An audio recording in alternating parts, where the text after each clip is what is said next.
നമസ്കാരം, എല്ലാവർക്കും ഒരു പുതിയ വീഡിയോയിലേക്ക് സ്വാഗതം. നമ്മൾ കുറച്ച് നാളുകൾക്ക് ശേഷമാണ് ഒരു വീഡിയോ അപ്ലോഡ് ചെയ്യുന്നത്. കുറച്ച് തിരക്കുകൾ കാരണം വീഡിയോ അപ്ലോഡ് ചെയ്യാൻ കഴിഞ്ഞിരുന്നില്ല. ഇനി റെഗുലറായിട്ട് വീഡിയോസ്, എഡ്യൂക്കേഷണൽ വീഡിയോസ്, അതായത് ട്രേഡിംഗ് റിലേറ്റഡ് ആയിട്ടുള്ള വീഡിയോസ് നമ്മൾ അപ്ലോഡ് ചെയ്യുന്നതായിരിക്കും. ഇപ്പോൾ നമ്മൾ എന്താണ് പറയുക, ഈ ഒരു സമയത്ത് നമ്മൾ ഒരു പക്ഷേ ട്രേഡേഴ്സ് എല്ലാവരും തന്നെ കേട്ടിട്ടുള്ള അല്ലെങ്കിൽ കേട്ടുകൊണ്ടിരിക്കുന്ന ഒരു ന്യൂസ് ആയിരിക്കും സെബിയുടെ പുതിയതായിട്ട് റിലീസ് ചെയ്ത സർക്കുലറിനെ കുറിച്ച്, അല്ലേ? കാരണം എന്താണ് ഈ സെബി പുതിയതായിട്ട് ഒരു സർക്കുലർ റിലീസ് ചെയ്തതും അതിലെന്താണ് പറഞ്ഞിരിക്കുന്നത് എന്നതിനെ കുറിച്ച് നമുക്ക് നോക്കാം.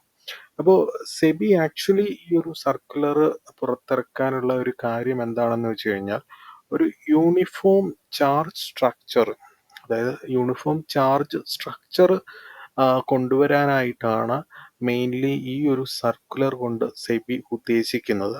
അതാണ് നമുക്ക് അതിൽ നിന്ന് മനസ്സിലാക്കാൻ കഴിയുന്നത്. അപ്പോൾ ഇതുകൊണ്ടുള്ള ഒരു കാര്യം എന്താണെന്ന് വെച്ച് കഴിഞ്ഞാൽ, ഞാൻ നേരത്തെ പറഞ്ഞ പോലെ തന്നെ ഒരു യൂണിഫോം ചാർജ് സ്ട്രക്ചർ ഇംപ്ലിമെന്റ് ചെയ്യാനായിട്ട് സെബി ഉദ്ദേശിക്കുന്നുണ്ട്. അതുപോലെ തന്നെ ഈ ഒരു ചാർജസിന്റെ കാര്യത്തിൽ, അതായത് നമ്മളുടെ ബ്രോക്കറേജിന്റെ കാര്യത്തിൽ ഒരു ട്രാൻസ്പെറൻസി കൊണ്ടുവരാൻ വേണ്ടിയിട്ട്, കുറച്ചുകൂടെ ട്രാൻസ്പെറന്റ് ആക്കാനായിട്ടുള്ള ഒരു ലക്ഷ്യത്തോടു കൂടിയാണ് സെബി ഈ ഒരു പുതിയ സർക്കുലർ എന്താണ് പറയുന്നത് റിലീസ് ചെയ്തിരിക്കുന്നത്. അപ്പൊ നമുക്കറിയാം, ഈ ഒരു കാര്യം കൊണ്ട് നമ്മൾക്ക് ഈ ട്രേഡേഴ്സിനെ സംബന്ധിച്ച് കുറച്ച് ബുദ്ധിമുട്ടുകൾ ഉണ്ടാവുന്നുണ്ട്. അതിന്റെ ഭാഗമായിട്ട് തന്നെയാണ്, അതുപോലെ തന്നെ ബ്രോക്കേഴ്സിനും, രണ്ടുപേരും ഇത് സ്വാഭാവികമായിട്ടും അഫക്റ്റഡ് ആണ്. അത് എന്തുകൊണ്ടെന്ന് പറഞ്ഞു കഴിഞ്ഞാൽ, ഇപ്പോൾ നമുക്ക് ഈ ട്രേഡേഴ്സിന്റെ കാര്യം പറയുകയാണെങ്കിൽ, ഇപ്പോൾ ഓപ്ഷൻ ട്രേഡേഴ്സിന്റെ കാര്യമൊക്കെ പറയുകയാണെങ്കിൽ, ഇപ്പം മെയിൻലി പറയുകയാണെങ്കിൽ ഡേ ട്രേഡേഴ്സിനെ സംബന്ധിച്ച് പറയുകയാണെങ്കിൽ, ഇപ്പോൾ കുറേ ബ്രോക്കേഴ്സ്, അതായത് ഡിസ്കൗണ്ട് ബ്രോക്കേഴ്സ് എല്ലാം തന്നെയും സീറോ ബ്രോക്കറേജ്, അല്ലെ, ഡെലിവറിക്ക് സീറോ ബ്രോക്കറേജ് ഓഫർ ചെയ്യുന്നുണ്ടായിരുന്നു. അപ്പോൾ ഈ ഒരു സർക്കുലർ എഫക്റ്റീവ് ആയി കഴിഞ്ഞാൽ, അത് ഒക്ടോബർ 1 തൊട്ടാണ് എഫക്റ്റീവ് ആവുന്നത്. അപ്പോൾ ഈ ഒരു സർക്കുലർ എഫക്റ്റീവ് ആയി കഴിഞ്ഞാൽ ഡിസ്കൗണ്ട് ബ്രോക്കേഴ്സ് ഓട്ടോമാറ്റിക്കലി അവർക്ക് ഈ സീറോ ചാർജ് അല്ലെങ്കിൽ സീറോ ബ്രോക്കറേജ് എന്നൊരു കൺസെപ്റ്റിൽ നിന്നും മാറേണ്ടതായിട്ട് വരും.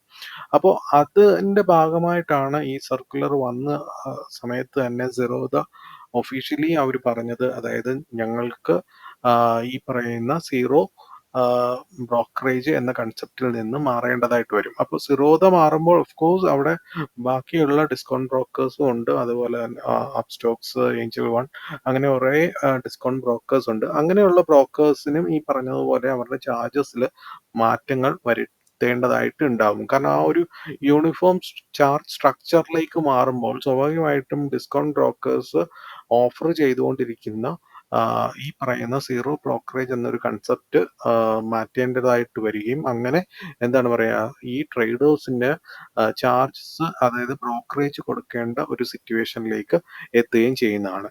ഇനി അതുപോലെ തന്നെ ഓപ്ഷൻസ് ട്രേഡേഴ്സിനെ സംബന്ധിച്ച് പറയുകയാണെങ്കിൽ, ഇപ്പോൾ ഓപ്ഷൻസ് ട്രേഡേഴ്സിന് ഈ ഡിസ്കൗണ്ട് ബ്രോക്കേഴ്സും ആക്ച്വലി 20 റുപ്പീസ് മാത്രമാണ് ചാർജ് ചെയ്യുന്നത്. ചില ബ്രോക്കേഴ്സ് അത് 15 ചാർജ് ചെയ്യുന്നവരുണ്ട്. എന്നാൽ അതിലും കുറച്ച് ചാർജ് ചെയ്യുന്ന ബ്രോക്കേഴ്സും ഇന്ന് മാർക്കറ്റിൽ അവൈലബിൾ ആണ്. ആഫ്റ്റർ ഈ ഒരു സർക്കുലർ ഇംപ്ലിമെന്റ് ആയിക്കഴിഞ്ഞാൽ, എഫക്റ്റീവ് ആയിക്കഴിഞ്ഞാൽ, സ്വാഭാവികമായിട്ടും ഈ ഒരു ചെറിയ ബ്രോക്കറേജ് അവിടെ വരാനുള്ള ഒരു ചാൻസ് കുറവാണ്. കാരണം എല്ലാ ബ്രോക്കേഴ്സും ഒരു യൂണിഫോം ചാർജ് എന്നൊരു ലെവലിലേക്ക് വരികയും, അപ്പോൾ എന്താണ് പറയുക, ഈ പറയുന്ന കുറഞ്ഞ ബ്രോക്കറേജ്, അതായത് ഈ ഒരു എന്താണ് പറയുക, ഡിസ്കൗണ്ട് ബ്രോക്കേഴ്സ് ഓഫർ ചെയ്യുന്ന കുറഞ്ഞ ബ്രോക്കറേജ് മിക്കവാറും ഈ ഓപ്ഷൻസ് ട്രേഡേഴ്സിന് ഇനി അങ്ങോട്ട് എൻജോയ് ചെയ്യാൻ കഴിയും എന്ന് തോന്നുന്നില്ല. അപ്പോൾ ഇനി ഇതിൻ്റെ അകത്ത് എന്തെങ്കിലും മറ്റു മാറ്റങ്ങൾ വരുമോ എന്നറിയില്ല. ഇനിയും ഇത് എഫക്റ്റീവ് ഡേറ്റ് എന്ന് പറയുന്നത് ഒക്ടോബർ 1 ആണ്. പക്ഷെ ഇനിയും എന്തെങ്കിലും മാറ്റങ്ങൾ ചിലപ്പോൾ വരാതെ ഇരിക്കാം. ഇനി അതുപോലെ തന്നെ മറ്റൊരു കാര്യം എന്താണെന്ന് വെച്ച് കഴിഞ്ഞാൽ, ഇത് ഇപ്പൊ ബ്രോക്കേഴ്സിനെ സംബന്ധിച്ച് വരികയാണെങ്കിൽ അവർക്ക് കുറച്ചുകൂടെ കോമ്പറ്റീഷൻ കൂടും, അല്ലെ? ഇപ്പോൾ ഈ ഡിസ്കൗണ്ട് ബ്രോക്കേഴ്സിൽ തന്നെ പലർക്കും ഈ ചാർജസിലുള്ള പല എന്താണ് പറയുക ഡിഫറൻസ് കാരണമൊക്കെയാണ് അവർ കൂടുതലും മാർക്കറ്റിൽ ടൈറ്റായിട്ട് ഇങ്ങനെ നിൽക്കുന്ന മാർക്കറ്റിലും വളരെ സ്ട്രോങ് ആയിട്ടൊക്കെ നിൽക്കുന്നത് അല്ലേ, അങ്ങോട്ടും ഇങ്ങോട്ടും ചെറിയ രീതിയിൽ ചാർജസ് കുറച്ചുകൊണ്ടും ഒക്കെയാണ് അവർ നിൽക്കുന്നത്. ഇനി ഒരു യൂണിഫോം ചാർജസിലേക്ക് വരുമ്പോൾ സ്വാഭാവികമായിട്ടും എന്താണ് പറയുക ഇവരുടെ തമ്മിലുള്ള ഒരു കോമ്പറ്റീഷൻ കുറച്ചുകൂടെ കൂടുകയും കസ്റ്റമേഴ്സിനെ കൂടുതൽ അട്രാക്ട് ചെയ്യാൻ അവർ പുതിയ മാർഗങ്ങൾ കണ്ടുപിടിക്കേണ്ടതായിട്ട്, അത് ഒരുപക്ഷെ നമുക്ക് ട്രേഡേഴ്സിനെ സംബന്ധിച്ച് പറയുമ്പോൾ അത് കുറച്ചുകൂടെ ബെനിഫിറ്റ് ആയിരിക്കും. കാരണം കൂടുതൽ കൂടുതൽ ഫീച്ചേഴ്സ് നമുക്ക് ബ്രോക്കേഴ്സിൽ നിന്ന് നമുക്ക് പ്രതീക്ഷിക്കാവുന്നതാണ്. സോ അതിലും നമുക്ക് ഒരു സൈഡിൽ പറയുകയാണെങ്കിൽ ഇവിടെ സെബി ഉദ്ദേശിച്ച ഒരു കാര്യം ആ ഒരു ട്രാൻസ്പെറൻസി കൊണ്ടുവരാൻ തീർച്ചയായിട്ടും സാധിക്കുന്നതാണ്. അത് ഒരു സൈഡിൽ പറയുകയാണെങ്കിൽ നല്ലതാണ്. അതുപോലെ തന്നെ പറയുകയാണെങ്കിൽ ഈ ഡേ ട്രേഡേഴ്സിനെയും ഓപ്ഷൻസ് ട്രേഡേഴ്സിനെയൊക്കെ സംബന്ധിച്ച് കുറച്ച് എന്താണ് പറയുക ചാർജസിൽ ബ്രോക്കറേജിൽ അല്പം കൂടാൻ, അത് ഇപ്പോൾ ഓൾറെഡി സിറോദ ഇങ്ങനെ വരികയാണെങ്കിൽ ഞങ്ങൾക്ക് ചാർജ് കൂട്ടേണ്ടി വരും എന്ന് ഓൾറെഡി പറഞ്ഞു കഴിഞ്ഞു. ഇനി അതുപോലെ തന്നെ ഇനി ബാക്കിയുള്ള ബ്രോക്കേഴ്സും എന്താണ് പറയുന്നത് എന്ന് നമുക്ക് നോക്കാം. വരും ദിവസങ്ങളിൽ നമുക്ക് ഇതിനെപ്പറ്റി ഒരു കൂടുതൽ ക്ലാരിറ്റി നമുക്ക് കിട്ടുമായിരിക്കും. അതിനെക്കുറിച്ച് നമ്മൾ വീണ്ടും ചർച്ച ചെയ്യാം. ഓക്കെ, അപ്പോൾ നിങ്ങളുടെ ഇതിനെക്കുറിച്ചുള്ള അഭിപ്രായങ്ങൾ നിങ്ങൾ കമൻ്റായിട്ട് എന്താണ് പറയുക മെൻഷൻ ചെയ്യുക. Okay, thank you so much.